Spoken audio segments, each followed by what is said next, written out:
Hello and welcome to Talk Early to Me, where we dive deep into the world of early education. I'm Dania. And I'm Tamara. And every week we're going to be exploring everything from headline stories to child development theories, new research, real life classroom experiences, and whether you're a parent, teacher, or caregiver, you're in the right place to discover practical tips, strategies, creative and inspiring ideas, along with the best practices that make early learning fun and meaningful. Welcome in, guys. This is our inaugural episode. Yay! Yay! Exciting. Let's see if we have a sound for it. That is the sound. That is definitely the sound. That's a good sound. I'm feeling like somebody should be cheering for us. We're cheering for each other. We're cheering for each other. We got it. That's awesome. So let us introduce ourselves to you. Again, I'm Dania, and this fabulous lady sitting across from me is Tamara, and I'm going to let her go. Oh, thank you. You're welcome. Thank you for allowing me to first introduce myself. So I'm Tamara, and I'm coming to you from many places within the early childhood field. Most from a start, I actually got my start at Claire Cherry School, which is a school in San Bernardino, California. And it was started by a woman who was a pioneer in the field, Claire Cherry. She began doing her work and really looking at brain development and how important art and movement were for children. And she was doing things before we knew that what we can do as educators would help children be better learners. So she was working with left brain and right brain. She was crossing midlines. She was having children crawl into the classroom. There, she created crawl boxes. So when they came to school, they had to crawl. They had to learn to cross the midline. And so she was a pioneer who wasn't there when I was there, but I had the privilege of starting my career in a place where play and brain development were of the utmost importance, and I learned a lot in that job. From there, I had the opportunity to be a director at a co-op preschool where I had a completely different experience, but I was able to take everything that I had learned at Claire Cherry and bring it to those children and their families while the parents were also working in the classroom and being a part of what was happening. And they saw firsthand that play and all of the things that we were doing for development were working. And we had great feedback from families. We had great feedback from the schools that they went to where they were saying, oh, your child can think outside the box.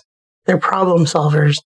So all of those things were great. And that was the first part of my career. And then I went and decided I needed to branch out and try some public schools because I felt sheltered in that.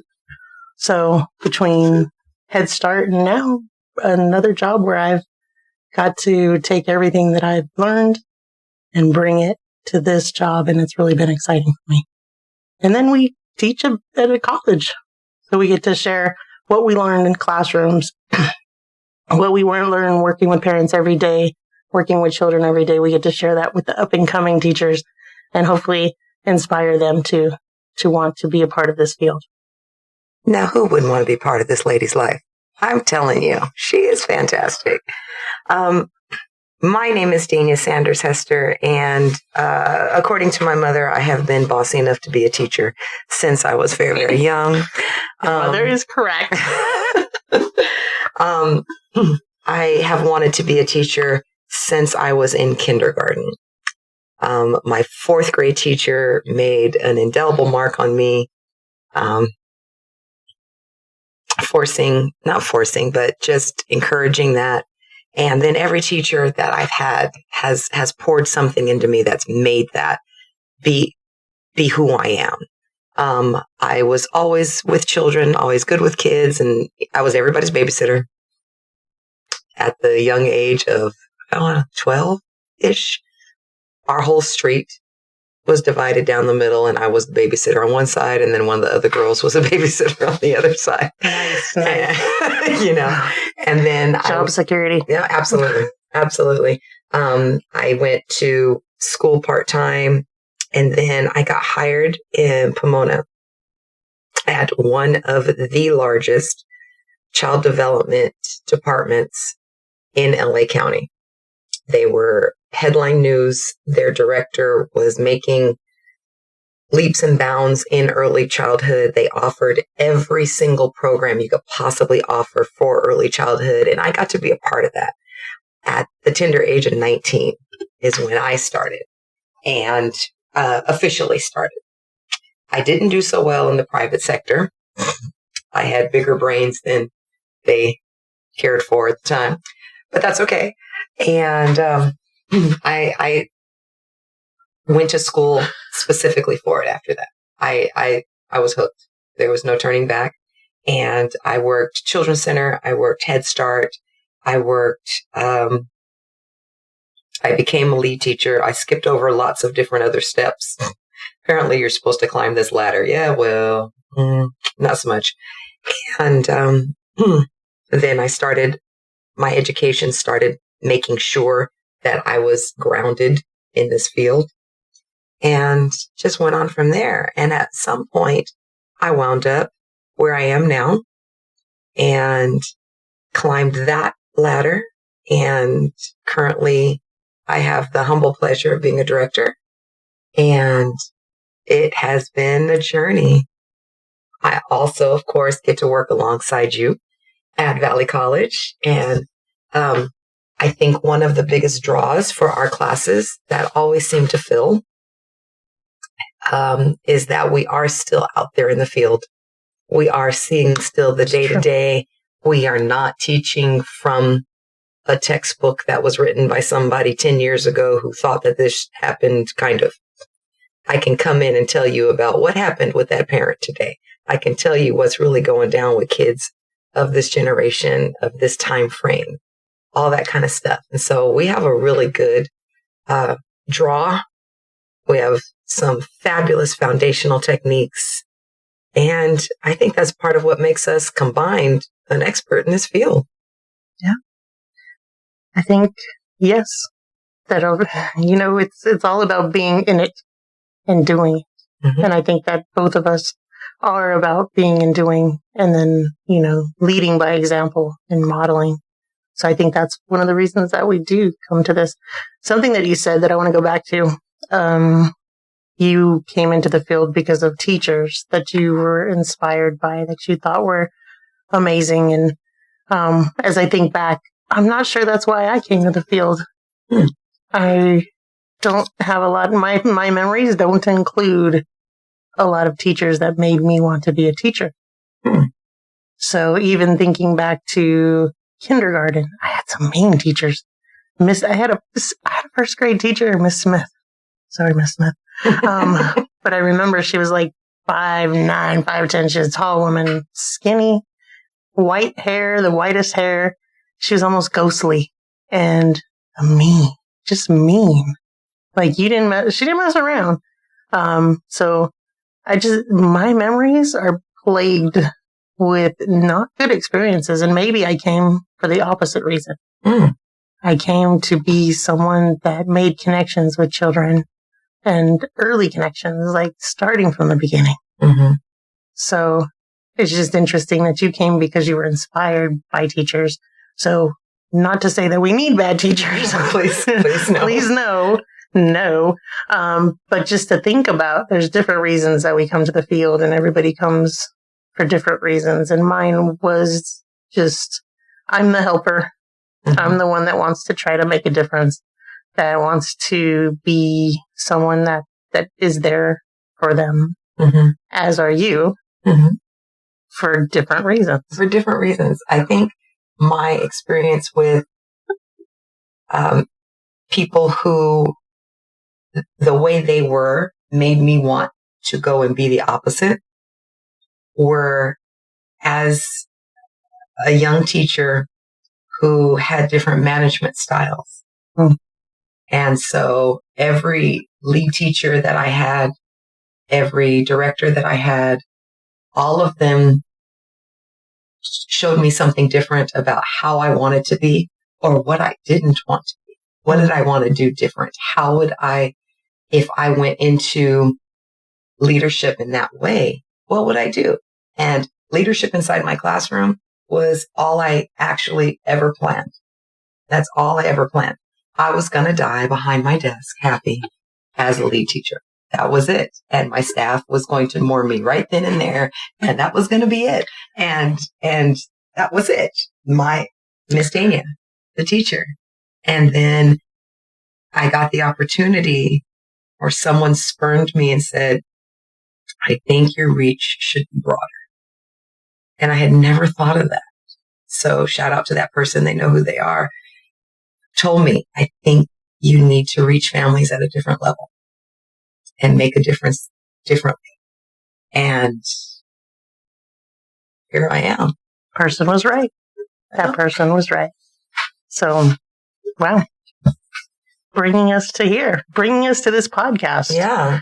And so why podcast? I don't, somebody, and I think she's sitting across from me, decided that she really kind of wanted to do a podcast. She put a bug in my ear, and I think it was, hey, on a text message, hey, want to do a podcast? And the answer was automatically yes. Yes. Not, maybe. Let me think about that one. No, it was automatically yes. There was no hesitation. No, because you always come up with the most fabulous ideas. So this is another one of those good ones that I'm sure will lead us down the road. We just hope that everyone listening thinks that feels the same way. This is true. Right? This is true. Sharing what we can, what we know, and going from there. Mm-hmm. We have a lot of good ideas set for this. This part of our journey, this part of our career journey. I don't know. This is one of the branches of that we're on, in this giant career tree that we're on. And we're just climbing all these daggone branches, and new leaves are forming. And it's crazy, everything that's going on. It's funny that you go back to the branches again. There's been a lot of things about roots. You're right. Roots and basically we're talking about roots right now. What are our roots in early childhood education? So we're getting ready to do more things that are looking at the roots of beginnings, which is where we are here in our real life jobs. Mm-hmm. So there's lots of new beginnings, lots of roots, but we're already up on the branches, jumping up and down, hoping they don't break, hoping they're strong enough to hold us. So I think right now they're holding up. So we're moving on with it. I think we are. So if we were to define for our listening audience, maybe those who said, I wonder what this is about. What is your definition, you think?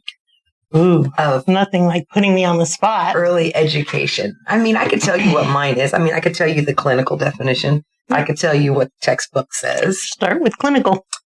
Clinical and textbook. Early education, 0 to 5, and in other cases, 0 to 3rd grade, depending on the level of education that you're at and your field of study. All of the learning and development that goes on in those early years. That's where early education is, and it's where it sits and it's where it forms. We probably didn't talk about our education. We didn't. So, go ahead. So now then, since you're being clinical, go ahead and be clinical about your education. Be clinical about my education. Let's see. Mount Sac College, under the tutelage of Miss Kathy Watanabe. She was the child development guru at Mount Sac. You vied to get into her class like no other. Finished there. Took some classes out at UCLA. Took some more classes at Chaffey. I think I did one class at Valley. Sadly, it was only one class at Valley, and none of it was child development. I think one or two classes, but I'm grateful for them. Then I really hit the books when I transferred to University of Laverne. Absolutely love that school. I was able to do a fast track kind of thing because I did do some stuff at Chaffey as well. I was all over the place as a young learner, just as fast and quick as I could get these classes done because I had a job I wanted to do. And so I wanted out. Went to University of Laverne, and I did a dual thing with them.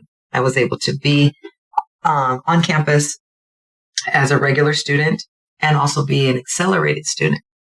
And so I took accelerated classes at the same time I took regular classes. So I was really double dipping. I was doing 4 to 6 classes a semester and got out of there with my bachelor's. And then after that, I began my master's, and life took a journey. So I stopped for a minute, thought that I would do it online when online school began. I think that was in the beginnings of it. And that didn't work out because they were in the process. It's not what it is now, where there's so many different online choices. They were in the process of vetting themselves.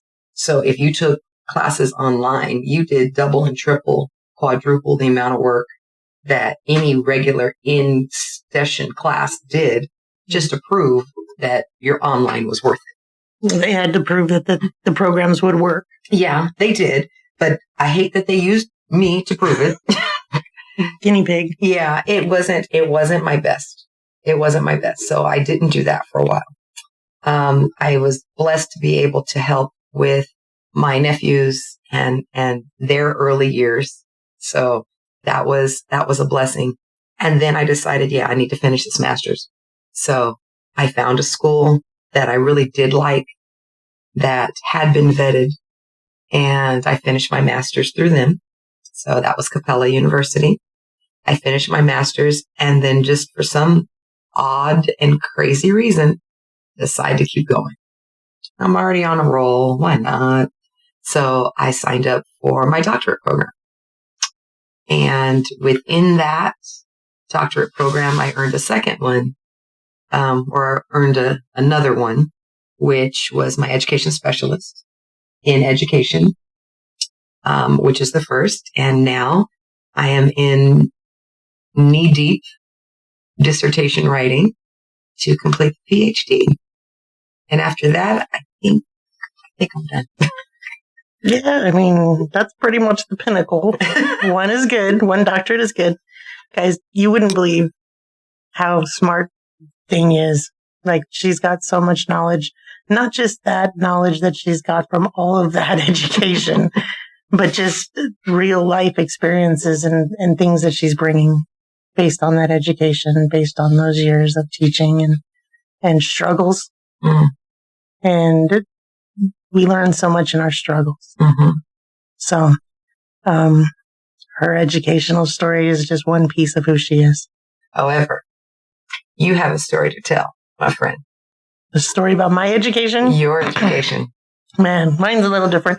So I took a class in high school for early childhood education, and we got to go and be in the classroom and be the teacher, and I got an award at the end of the year for being the best student in that class. Aww. And it was really cool, and I enjoyed it very much. I did feel at that time that that's where I wanted to be, but everyone in my family said no. I had a sister who was teaching in preschool at the time, and she's like, nope, you don't make money.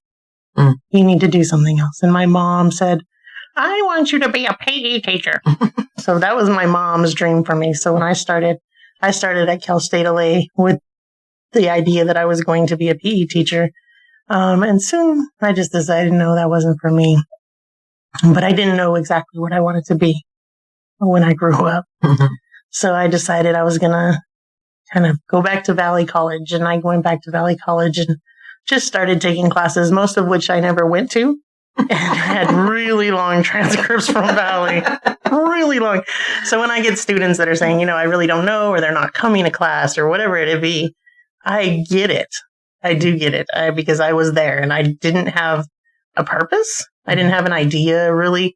I guess I was in foreclosed identity if we want to go into theories and things like that. But I didn't know. And then finally, I signed up for CD 105, Child Growth and Development.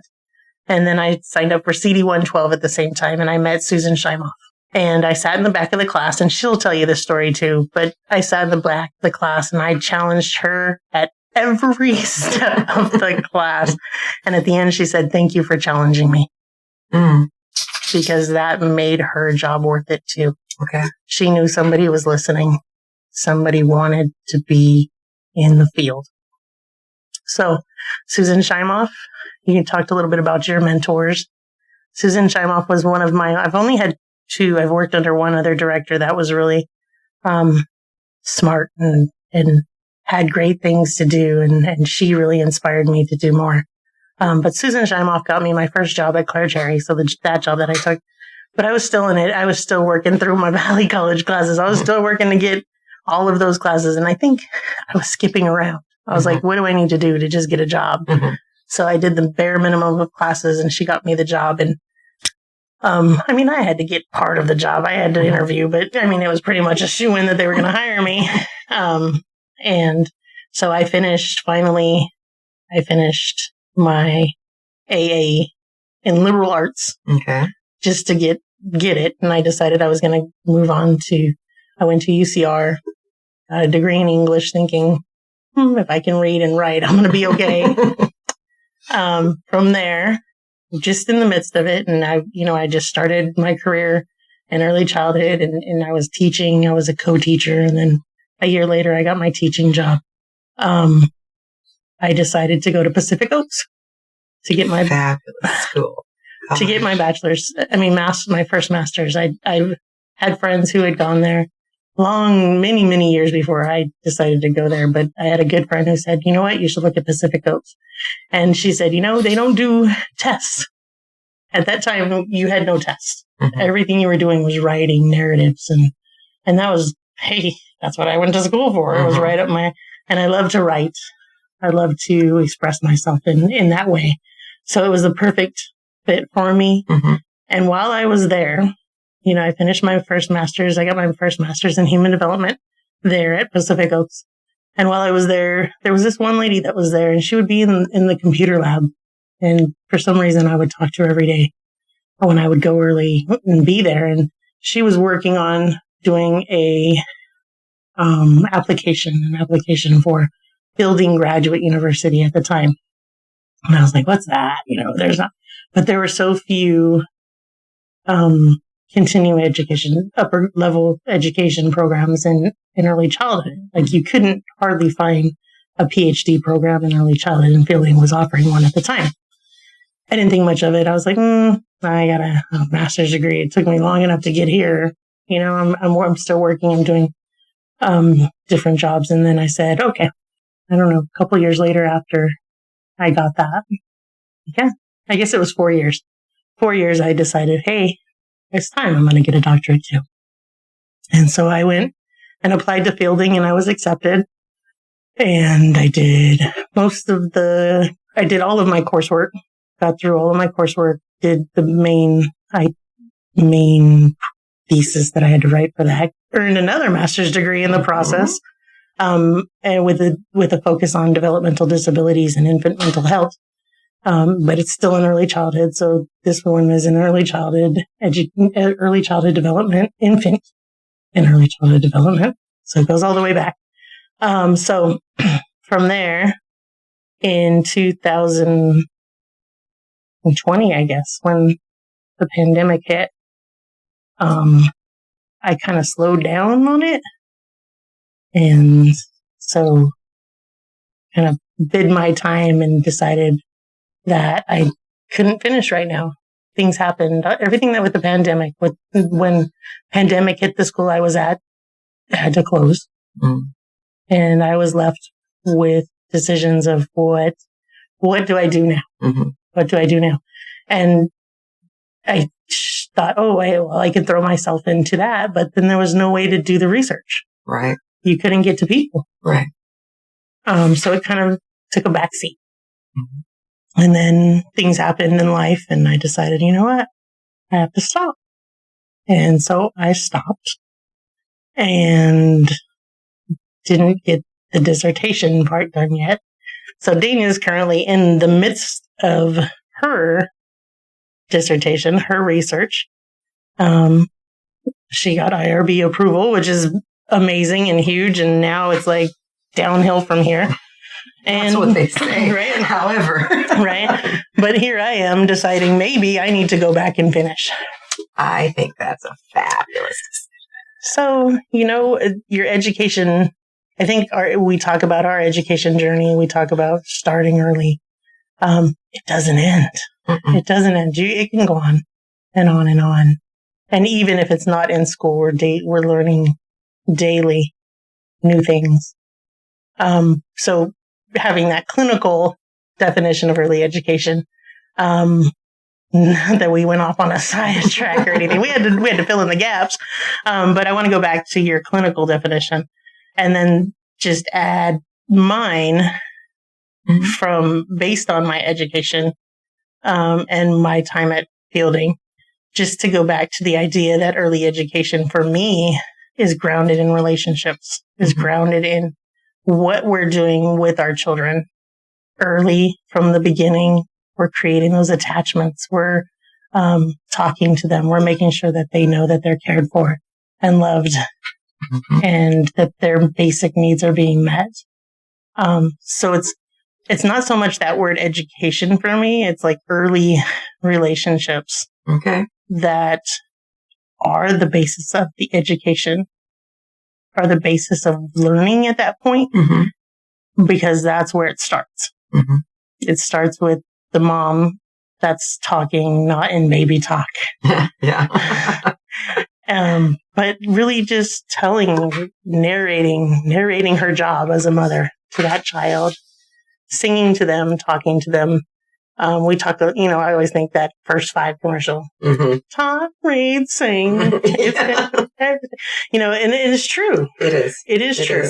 It's something that is so very important. So if the child doesn't have that basis, everything else is moot. Because they can't connect. Right. They can't sit and attend because no one's ever sat and attended with them.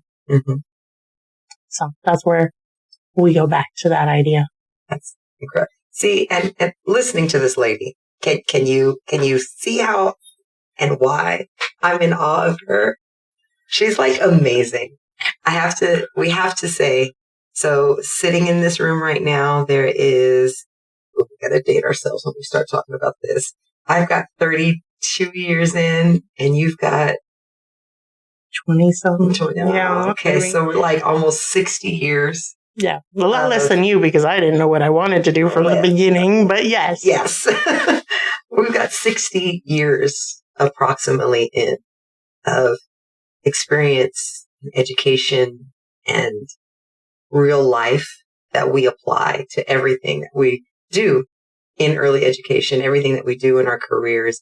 And I would listen to somebody who had that kind of background. I don't know about you. I mean, it's enjoyable for me. It's a lot going on. Let's talk about how we met and why are we here? Because let me tell you. So I was in my current job. I came out of the classroom, changed job titles, and it was a big job. It was a big job. And my director at the time decided Dania needs some help. And my director actually happened to know Tamara from previous things. From Claire Cherry School. Claire Cherry School. It went back to my beginnings. All the way back to your beginnings. And she said, I think that you guys would work very well together. You have the same work ethic. You have the same work morals, same outside the box ideas. You guys I would just let you loose in the city and just go for it. And I was like, I'm not sure that that's a great idea. It's happened. It has happened. It has happened. It wasn't, I was worried about that idea, but she was very, very positive that this would be a good partnership.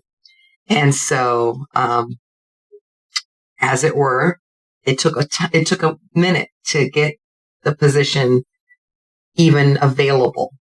So the position became available and everybody applied and everybody we had fabulous applicants.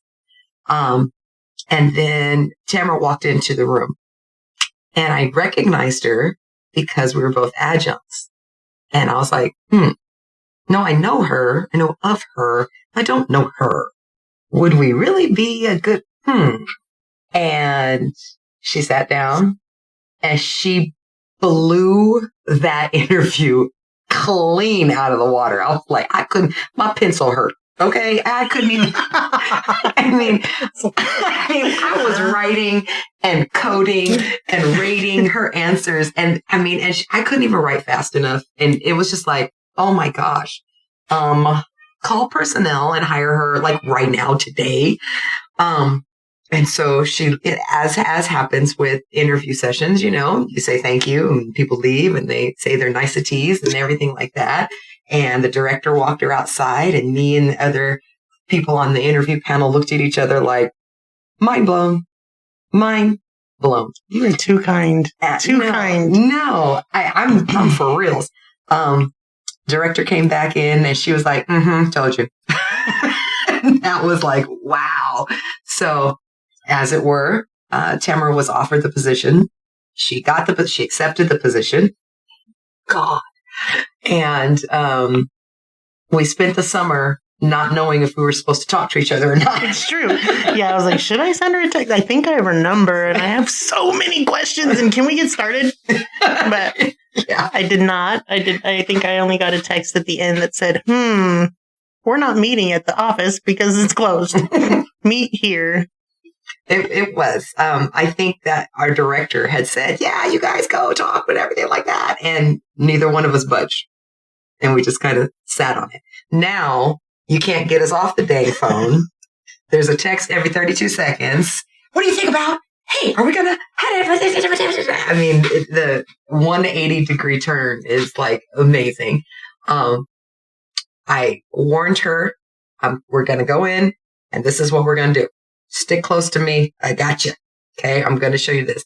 I did not want to hoard the position. I definitely wanted to share. I wanted to share the position. But there was just some things. She may have a hard time releasing control of some things. So I did have to sit back and wait for some things to see where I could jump in. But I did have a grateful appreciation for the opportunity to learn from the beginning because I had no idea about the position. Yeah, it was, and there was things that I had learned because it was now my second year and my first year was, it was bumpy. There was always great support and, my teachers were fabulous. But I had that previous relationship with them because I had been one of them. So I had that, and there was things that I didn't want you to go in and get blindsided by. And then you come back to the office and go, you could have told us just a little something. Hello. So there was things that I knew you were going to have to experience on your own, right. Right. But I definitely say, hey, just come alongside. We're going to do this together. So we became the Bobbsey twins and Tosa 1 and Tosa 2. Tosa 1 and Tosa 2. In Espanol? Yeah.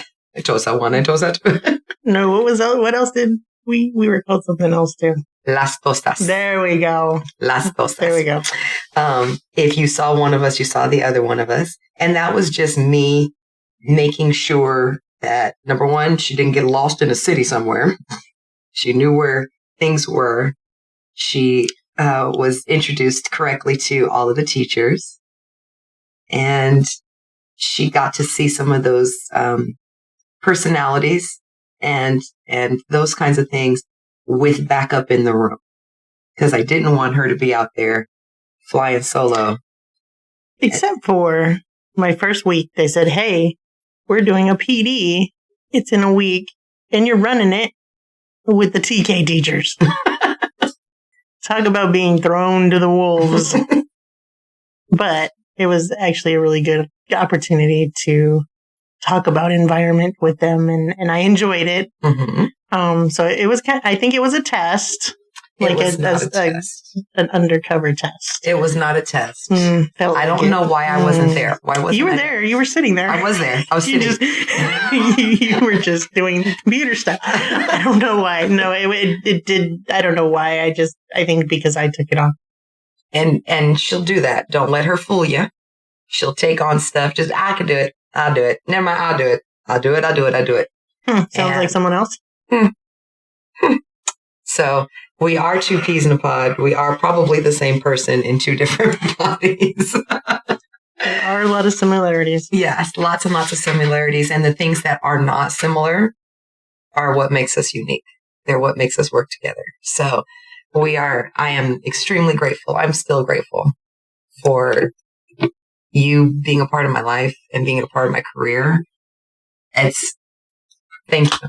Thank you for coming on and being you, doing you. I love it. Ditto. Ditto, she says. Ditto. All right. So here we are. They know a little bit about us. What is the plan? What's the plan moving forward? So, seeing as how this is only our inaugural podcast, love saying that, we are going to wrap up by letting everybody know that we have planned an overview of approximately 21 episodes this season, if you will. Season. I don't know how. What do you call a podcast? I don't know. Season. I mean, sure. Season sounds great. Season. I mean, it works on TV, right? I mean, is it a school year of podcasts? It is for how you and I both know we don't stop working. So you can't even say school year. Well, we will inform everyone as we know. Mm-hmm. Okay. We will. And we're just going to go over, again, just like our intro said, lots of whatever's going on in the headlines, whatever's a hot topic, maybe having some of those difficult conversations about things that are, hard to touch, hard to unpack. Tender topics, as they've been known to be called. Oh, tender topics. I like that. Let's go with that. That's an old term. That's one that came around. It was used. It was thrown around a lot. And then I think that we learned those tender topics are real life. Mm-hmm. That's real life. Mm-hmm. And, we moved on to talking more and bringing those tender topics into trauma. Mm. So it's kind of moved to different words. But a lot of those tender topics do fall in the trauma category, which I'm sure we'll be touching on in many of our episodes. I'm sure, seeing as though you are the trauma guru. I learn as much as I can to share with as many as I can. And you do a fabulous job of it. So we're going to go into all these things that parents can learn, teachers can learn, students can learn, all of our target audience. We're going to talk about the different kinds of learning, intelligences. We're going to go through theorists and why and how to build social skills and different approaches to learning and even outdoor learning. We're going to touch on that topic, which love it is your favorite. I mean, yeah, not always mine. The indoor classroom, outside. I mean, we can do anything we can do inside, we can do outside. This is true. This is very true. And it's a little more work, but it's worth it. We might even touch on science, which is not one of Dania's favorite either. But important. Important. It's not that I don't appreciate it. It's just that I'm not patient enough for it. And I need things to come out right. Some of the things that we've done have been rough and experimental and didn't end well. And in smoke, but it all worked out. It does work out in the end. I just am that type A person that I just kind of need things to come out right the way I planned it the first time. And science doesn't always lend to that. So that's what we're doing. We're going to talk about discipline. And what that looks like now, what it looked like then, and then how to support our kiddos that maybe are not a typical developer. We'll talk some about that. We just have a lot of stuff planned to talk about. My favorite, early literacy. That's my absolute favorite. Love that. That was mine. It's still there, but I think that when the trauma stuff came along, I think I kind of moved along to that. But literacy, I can sit in the library and read children's books, or I used to have an assignment where I'd have to go to Barnes and Noble and sit and read books and then do just a quick synopsis of the books to turn in for my class. And Sundays we'd go and we'd spend hours sitting there doing those books, and it was just a great time. Mm-hmm. So early literacy, so important. I have a problem. I do have a early literacy addiction. A children's book problem? Yeah, it's bad. I have a few bookshelves with that. I get it. It's not a bad problem now. It's not, unless you talk about how much I spend on books. And now that you need to share them with other people. I guess I should share them with other people. Maybe you need the Dania Lending Library. Maybe I do. You can put one in your office. I could. I really could. I would see how well I separate with them, though. Yeah, that won't go well. I don't think so. We're going to scratch that idea. Really? Okay. We had nutrition, art, creativity, just everything. It's such a myriad of things that we're going to be touching on and talking to. And we do hope to bring you as the listener along with us as we have these conversations. But I think it's important to say, too, that we'll have these conversations at all different levels. Mm-hmm. Really making it a concerted effort to reach parents, because this information, many teachers know what we're talking about. You go to so many PDs. I think early childhood educators are the worst. We want to go to every PD we can go to. We want to absorb everything that we go to. And then we get to a point where there's no new information. Yes. And then we struggle with, man, I already know that. Why are you telling me this? Mm-hmm. And so that makes it a little more difficult to learn something new. But we always say, if you could get one takeaway, just one thing that we said that really settled with you, we want to reach not only teachers and educators and administrators, whoever's listening, but the parents. We want to inform you of what is it like to be an early educator who's with my child every day, sometimes longer than I am. Mm-hmm. And what are they learning and what are they talking about? So that's where we want to really get to the heart of that and bring parents into this conversation. Absolutely. Absolutely. I agree. So if you are a new listener and you know some parents who could use the information, pass that information along. Sure. Give them what do we call it? You give them your, what do you call that? The podcast? Yeah. You give them your, is it a QR code? I don't know. QR, subscribe. Subscribe. Hit like and subscribe. Like and subscribe. I honestly don't know. I guess we should have researched that. How to share that. I guess it would be a link. So share the link for the podcast. Share the name of the podcast. Talk Early to Me. It's hard to forget. It's very hard to forget. So, all right, let's wrap it up. So, thanks for listening. We appreciate your time, and we hope that we hear from you again. So, this is Dania. And this is Tamara. Talk Early to Us. Thank you.